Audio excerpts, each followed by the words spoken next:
You do have a lot of control over your credit score. 300 is the low, and 850 is the high. 35% is payment history. You absolutely have to pay at least the minimum on time every single month. 30%, second highest category, is your current debt ratio. This is one of the things lenders look a lot at. Third on the list is 15% of your overall score is credit history. The last two are 10% each, and this is new credit applications. Last one is 10% is the type of credits. This goes between revolving lines and installment loans.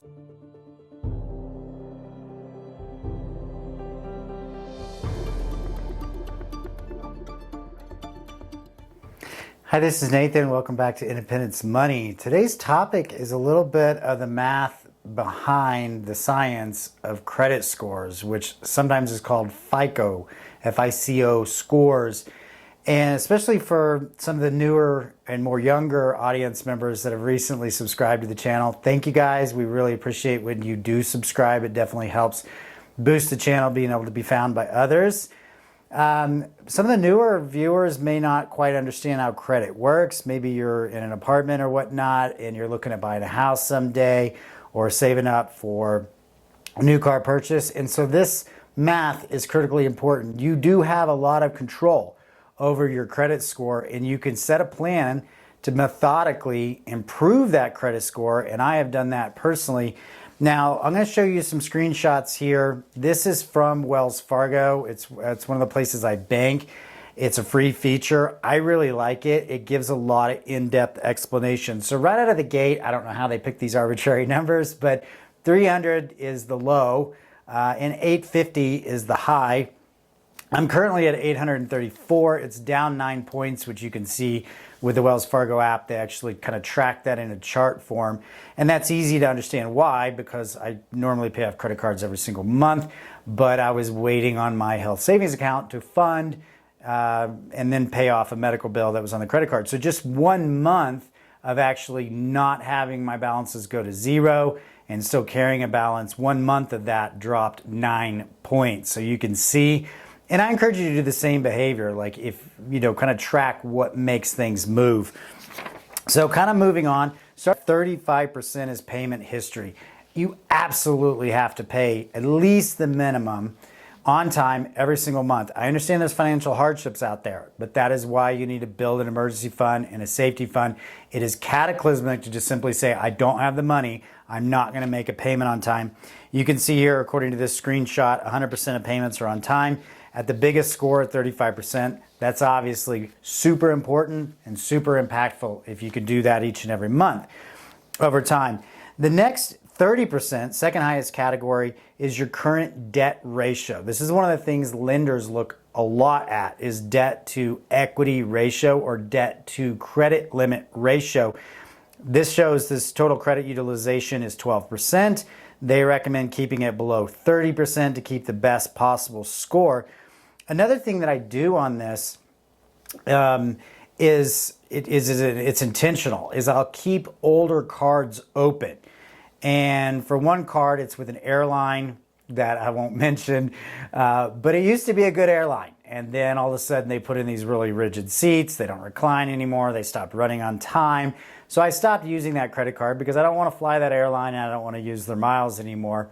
But I kept it open. And what I did is I had one subscription that was $15 a month, and I let it go to that card and I paid it off every single month.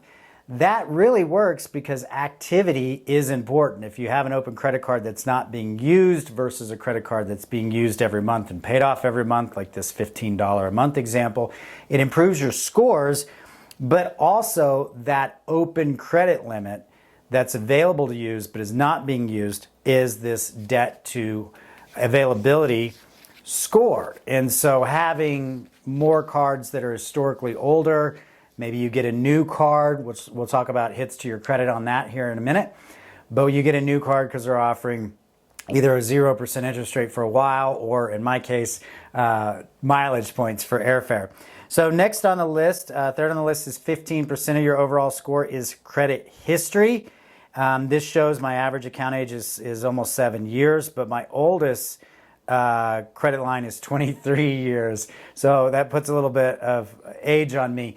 But that goes back to maybe, again, you have a historically good credit card, but no longer it is good. There's better offers out there. Don't close it. Keep it open, because that longevity is very, very important. It's also why I have a car note that we got a car during the pandemic, so the interest rate is ridiculously low. It's below inflation right now, and I'm not in a hurry to pay that off. I'm just making the regular installment payments because, again, the longevity of that helps when it does get paid off, especially in cars, and that line closes. It does impact slightly credit score, and that's why I mentioned with credit cards, I don't close them, I keep them open. And speaking of, there's a guy called Dave Ramsey. As far as I'm aware, he's never had a license in the financial industry. He does, I guess it's called financial coaching, and he advocates canceling credit cards and says you don't need a credit score. He claims he let his go to zero. I think that's very outdated thinking. I think most of us are going to need to buy a house and not be able to save up for it in cash, or to be able to buy a car. Because your current car either doesn't work or the mechanical bills equal a car payment. So I don't subscribe to that line of thinking. So next on the list, we have the last two are 10% each, and this is new credit applications. Don't over apply for credit because it does ding your score. You can see here I've had 2 recent inquiries. Now with Wells, they got this little I button you can click and it'll pop open and explain it. There's a soft inquiry and a hard inquiry. A soft inquiry would be maybe like you're getting a rent verification, or you're applying for an apartment and they're checking your credit history, but you're not applying for a line of credit.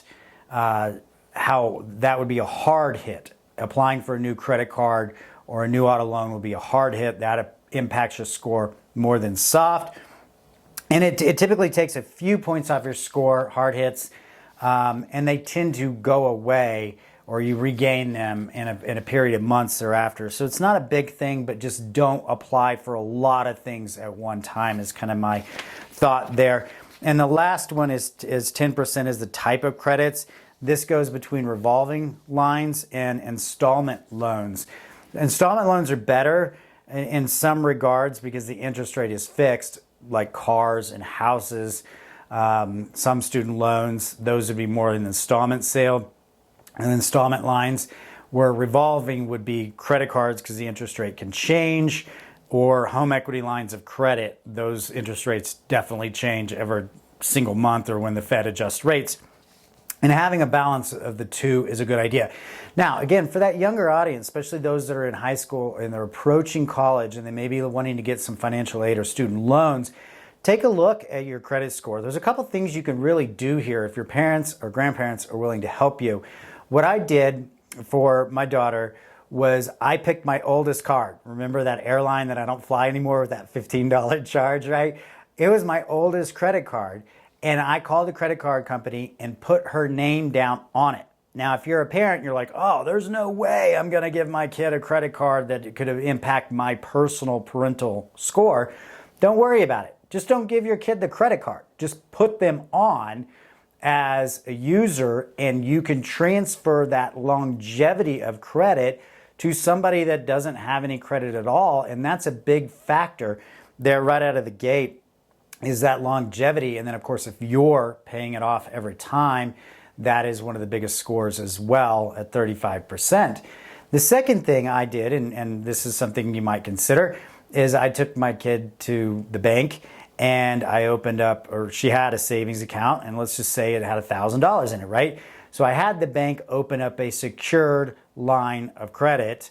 It's secured because she had the collateral sitting there in a savings account. Sure, it cost 4%, 5%, 6% interest rates, but we basically borrowed the bank's money using her savings account as collateral and had her savings account pay off the line of credit over a period of time, so that we could build that installment sale type credit. There was no real risk because she had an asset offsetting a liability.